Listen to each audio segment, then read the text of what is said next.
Hi all, and welcome to my latest video in my series on American history. We've been looking up to the build-up and the context of the Civil War. We're now going to get into the war proper. Right. So, following Fort Sumter, Lincoln spoke very passionately about the Constitution, the flag, the Union, the very concept of a kind of constitutional republic, the American experiment, and proving to the world and how important it was to prove to the world that this experiment was something that could work. Davis also spoke passionately about the right to self-government and about the Confederacy simply wanting to be left alone and not posing any threat to anybody. Right, both sides believed they were fighting to defend things worth dying for. Both sides believed that they were in the right.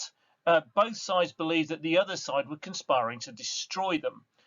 Passions were high. The press was baying for blood on both sides. Neither side was struggling to recruit men at this point, ready to fight and go into battle. The military started organising themselves, and behind the scenes, the production of weapons and ordnance and all that is being ramped up. The major part of the war really begins at sea with the blockade. We see early on how kind of extreme this could become. Privateers who were running the blockade, when the Union captured them, they threatened to have them hanged, threatened to hang them. The Confederacy said that if they did that, then when they held prisoners of war, they would hang the prisoners of war. The Union backs down. This doesn't actually happen, but we can see here that very much the two sides are ready to get into the war proper. Right. I am not going to do all the battles as we go through. There are just far too many of them. So I'm going to pick out some of the key ones. In this video, we're going to concentrate on 61. Probably the most important battle in 61 is the first Battle of Bull Run, which is referred to by one side, and the first Manassas, as is referred to by the other. We get this a bit with Civil War battles, where sometimes it's the same battle, but it has two names because two sides use different names. It's in the Eastern Theater. It's in North Virginia in July. It's almost within spitting distance of Washington, really. It's kind of less than 30 miles away from the capital. Now, the Union troops in this battle are led by McDowell. Now, he's actually advised against an advance, an attack. He said he didn't think he had the troops with the experience, didn't have the officers with the experience, and said it was all too early. But the pressure was that the Union had to do something with Confederate troops quite so close to the capital. McDowell described his own men as being green, as in they lacked any kind of experience, but he said the other side were green as well. Now, he had a plan. He was going to flank Beauregard's men. Beauregard was the commander of the Confederate troops, whilst Patterson, one of McDowell's officers, was going to block Johnson, later to be known, after this battle, Stonewall Jackson, from reinforcing Patterson. So Jackson is a Confederate officer, Patterson is a Union officer, and they are kind of the supporting roles to McDowell and Beauregard. Beauregard has 22,000 men. They're positioned south of the Bull Run River. McDowell has over 30,000 men. He's going to try and attack him. He's got his plan, but essentially the difficulty he has is Beauregard knew he was coming. There are a series of Confederate spies who believe that the news of the attack came out through Rose O'Neill Greenhow, who knew several kind of key figures within the Union, but was a Confederate spy. And so McDowell actually scouts the battlefield himself, lacking any real cavalry. And he finds out that on the flank he intended to attack, Beauregard has got everything really well defended. So he rethinks his attack, and therefore he does actually manage to take Beauregard by surprise, despite the pre-knowledge of him coming, because McDowell changes his plans late on. The plan possibly then should have worked for the Union, but Patterson fails to do his job. He doesn't pin down Jackson's men. He was confused by his orders, didn't know whether he was supposed to be attacking Jackson or just maneuvering him out of the way, and he fails to do either, and kind of puts his own men out of the fighting for a bit, and Jackson is able to come in and reinforce. And that proves to be absolutely key. Now, the key fighting takes place on Henry House Hill. Very famously, Henry House. In Henry House, there was an 80-odd-year-old widow, Judith Carter Henry, who refused to leave her house, refused to leave her bedroom, and was sadly killed by an artillery shell. There's very fierce fighting on that hill. And it is said in the battle that Jackson stood there like a wall, and this earned him the nickname Stone Wall. As him and his reinforcement turn the tide of the battle, the rebels give out a rebel yell. The green troops of the Union are panicked and they flee. And so we have our first major battle and our first major victory, and it is a very significant victory for the Confederacy. Now, there had been much confusion during the battle. A lot of the uniforms have been very similar. The flags have been very similar. The stars and bars looked a lot like the stars and stripes. So we will see the other Confederate flag, the more infamous Confederate flag, being used after this. It said Beauregard played a role in kind of devising it. The Confederacy had been more effective during the battle. They managed to get all their troops into the field, whilst the Union hadn't. It was such a big deal. Davis rode all the way from Richmond to go and celebrate with his army, to congratulate them. Meanwhile, the residents of Washington are in a panic. Now, according to sources, a lot of the regiments had actually gone out into the hills outside Washington to watch the battle. Not what you would normally consider an afternoon's entertainment nowadays, but that is what had happened. They went back in a panic and into the capital. And later on, it is said that they were joined by a lot of the fleeing Union troops. So would Washington be attacked?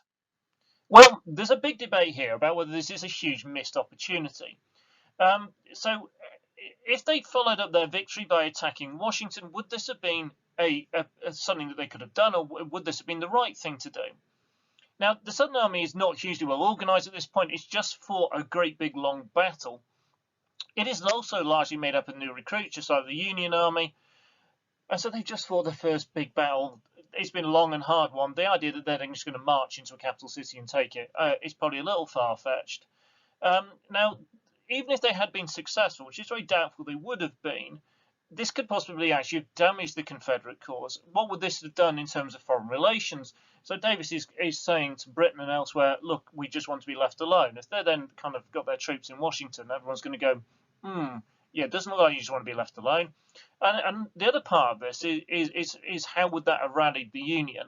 The real long-term hope of the Confederacy is that the kind of public will in the Union is going to give up and go, this isn't worth fighting.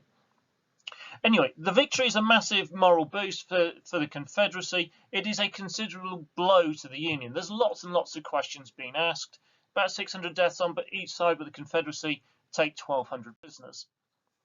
So in the aftermath, Lincoln goes, right, I need men. And he signs a bill to sign up 500,000 men for 3 years. He waits another 3 days and signs another one and signs another bill to sign up another 500,000 men. Key figure is then brought into the war. George McClellan is summoned to take control of the army of the Potomac. He's then in his element. He builds up this army. He goes and drags out all the kind of the stragglers and deserters, and he pulls them in, and he deals with the officers who aren't fit for office, and he gets rid of them.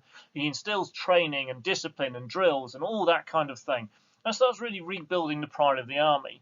Gets a bit big-headed about what a good job he's doing, and people writing to him and telling him he's going to save the Union and how much he's needed, and it all goes to his head. Right. He does build an army that is ready to fight. He does build an army that is ready to win.